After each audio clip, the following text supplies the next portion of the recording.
not even like, I wouldn't blame you. You don't know me a lot, so.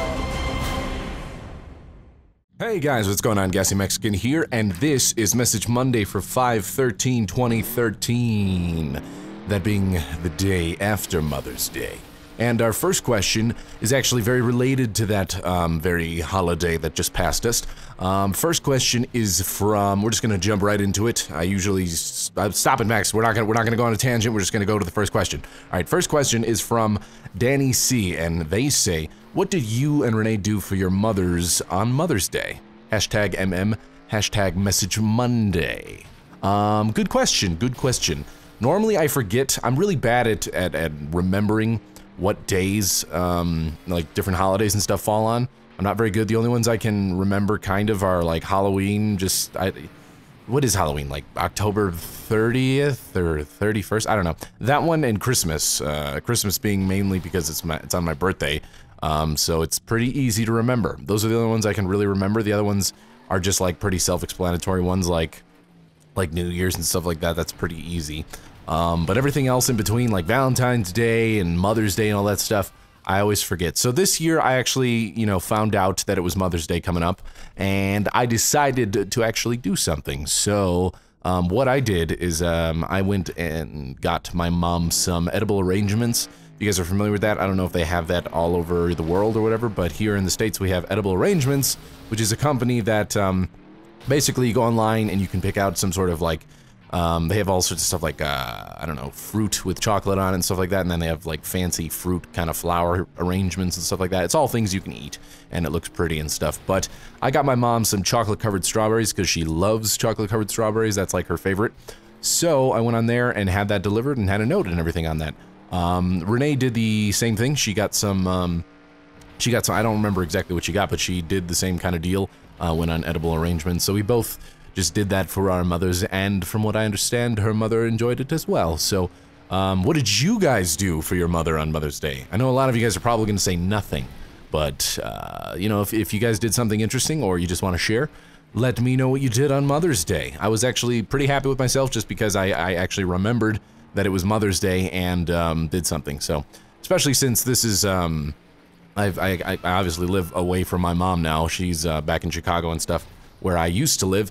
But since I can't be there in person and do something there, I kind of have to do something. I feel that obligation to, do something to let her know that I'm thinking about her and stuff. So that's what I did. That's what Renee did. And thank you for your question, Danny. And let's move on to the next one. Next question is from David Gregor. And they say, "Is it hard to raise a husky? Any tricks and tips for doing it? I might get one when I am older. Thanks. Hashtag MM, hashtag Message Monday." Any tips and tricks? I guess so. I mean, they're not like crazy different from any other breed. I'll just kind of highlight some of the things I've noticed with Malcolm and have heard from other people, from other friends and stuff that have huskies. That seems to be the same across the board. They are very loyal, but you have to establish a dominance over them. Like once they realize that you're the head of the house or you're the one that's in charge, you're dominant over them. That's when they start to respect you, and then they will be very loyal and understanding and stuff like that. But when they're puppies, they will test you. Malcolm, a thing that I understand a lot of huskies do, and Malcolm did this as well, they'll test you. They'll see, what they can get away with. They'll test to see if they can exert dominance over you.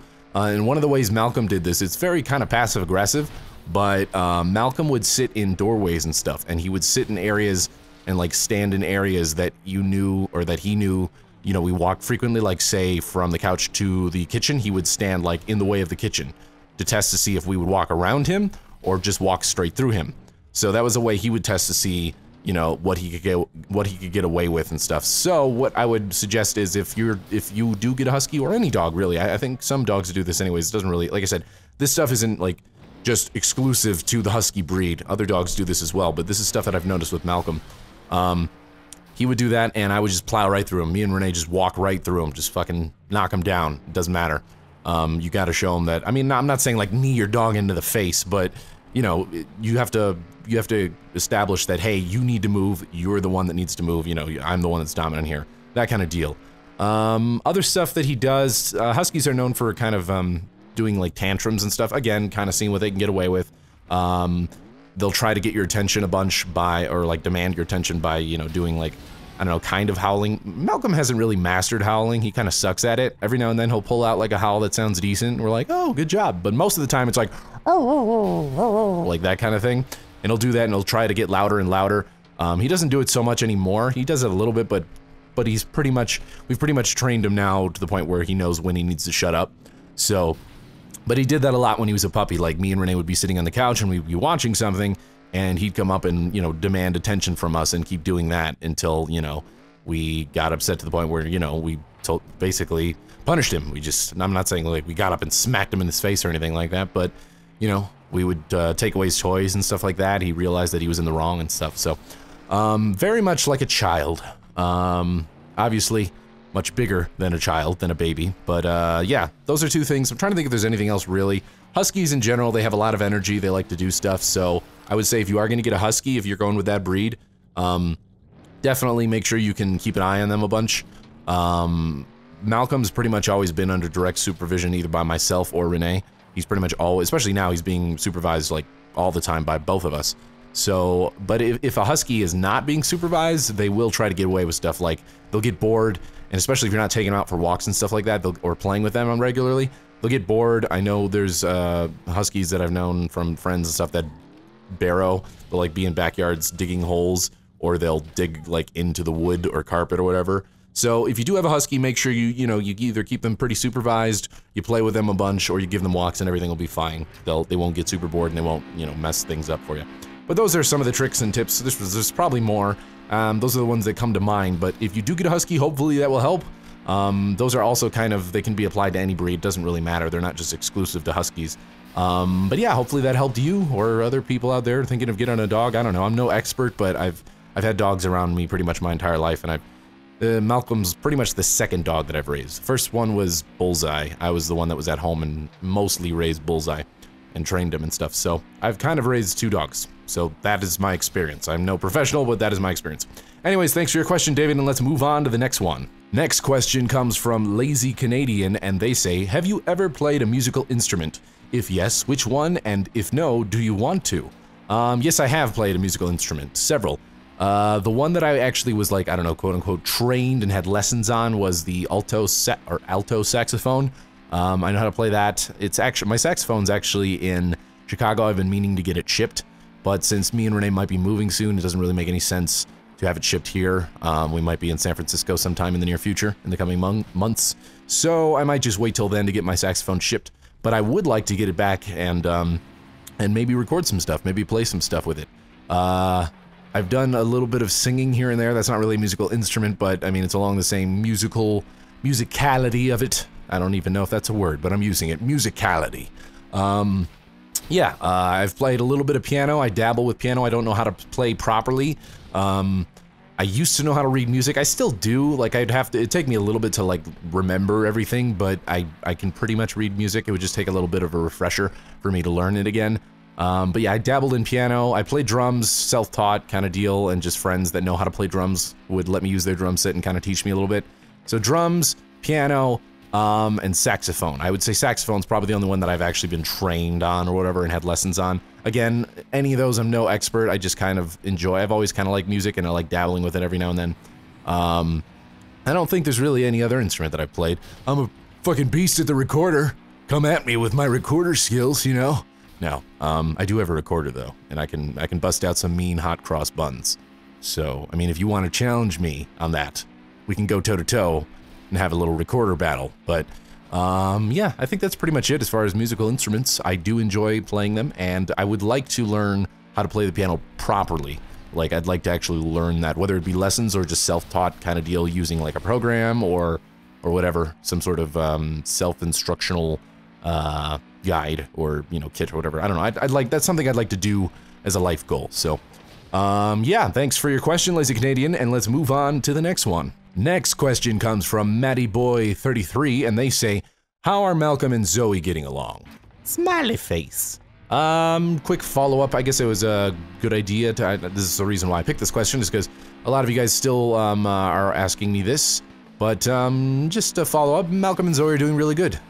Zoe puts him in his place when she needs to. Sometimes he gets a little too uppity and in her face, He never, his way of like bothering her or playing with her, he just like opens his mouth and just kind of like puts his face near her face. He's not like biting down or like trying to, you know, like inflict harm on her or anything like that. He just kind of, he looks derpy and stupid, really. He just kind of opens his mouth and is like, and just puts his face in her face area, in her general personal bubble, her space.